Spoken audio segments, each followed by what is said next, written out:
உங்கள் தந்திவன் தொலைக்காட்சியில். சொல்லுங்கப்பா, ஏன்பா சொல்ல மாட்டீங்க?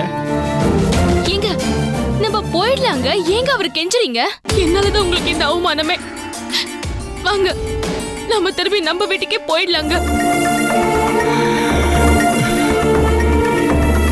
இது சதிவேலை என்ற கருத்தை காவல்துறை தரப்பிலிருந்து கூட வைக்கப்படவில்லை. கஸ்தூரியை எரித்திருக்கலாம் என்றுதான் சொன்னார்கள். சிதையில் வைத்து எரிக்கப்பட்ட உடம்பின் எலும்பை இப்பொழுது போய் தேடி பார்த்தால் எப்படி கிடைக்கும்?